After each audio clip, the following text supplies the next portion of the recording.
c'est comme un rituel. Chaque année, on sort un rapport, le président reçoit le rapport, on fait de beaux discours, les journaux font de belles unes, et après on passe à autre chose.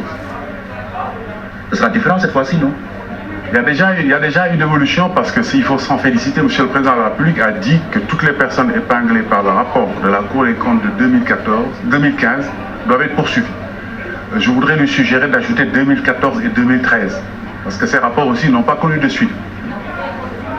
Mais plus fondamentalement, il faut quand même qu'on réfléchisse sérieusement sur deux choses. Pourquoi les corps de contrôle font ces constats récurrents chaque année? Pourquoi il n'y a jamais de poursuite? Je réponds à la deuxième question. Il n'y a jamais de poursuite parce qu'on a conféré au président de la République le pouvoir exclusif de donner suite au rapport. Pour le rapport de l'IGE, pour le rapport de la Cour des comptes, quand il y a des délits, la Cour des comptes doit saisir le ministre de la Justice. Donc c'est l'exécutif qui décide. Mais on connaît très bien le clientélisme politique.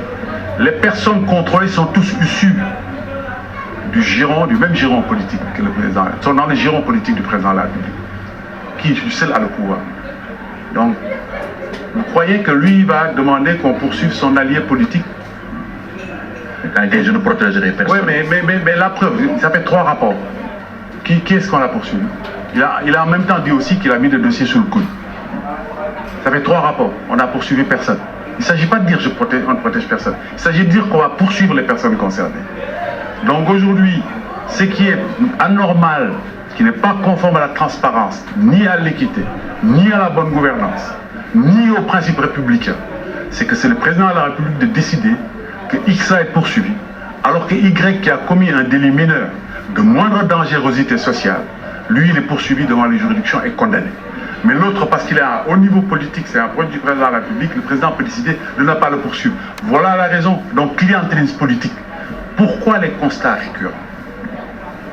Les constats sont récurrents parce que le choix des hommes doit être remis en question. Parce que si chaque année on constate les mêmes errements, si chaque année on constate les mêmes manquements, c'est qu'il y a un problème de choix. Et le choix, pourquoi ce choix n'est pas bien fait? Parce qu'il est fondé sur le clientélisme politique. On choisit les gens en fonction de leur appartenance politique et de leur proximité avec Monsieur le Président de la République. C'est ça qui, si on arrête ça et qu'on sélectionne les responsables sur la base de leurs compétences et de leur intégrité, je suis sûr que ces choses vont évoluer positivement. Oui. Et il faut aussi réformer, parce que je pense qu'il faut qu'on réforme l'IGE, qu'on réforme la Cour des comptes, pour permettre à ces structures de saisir directement les juridictions le cas échéant, et laisser au président de la République l'aspect traitement administratif des conclusions des rapports.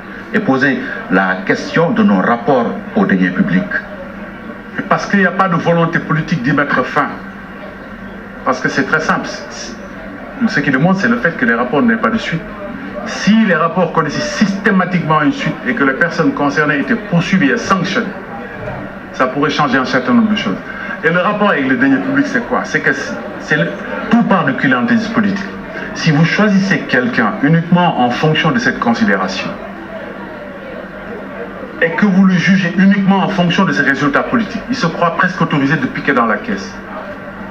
Il y a une élection, là, on a entendu le président dire « Moi, ne me demandez pas d'argent, je vous ai donné des postes. » C'est presque implicitement dire « Écoutez, utilisez ce que vous avez pour faire votre politique. » Les qui perdraient les élections seront sanctionnés. Seront sanctionnés. Ça veut dire qu'aujourd'hui, vous êtes jugé aux résultats sur vos résultats politiques. Et résultats politiques, pour les obtenir, c'est comment? C'est aller sur le terrain, donner de l'argent, organiser des choses, où prendre l'argent? Quand vous êtes dans une autre, où prendre l'argent? Donc il y a des réformes en profondeur qu'il faut faire pour régler cette question du rapport à nos deniers publics. C'est choisir des personnes intègres et compétentes, pas des personnes uniquement en fonction de leur appartenance politique.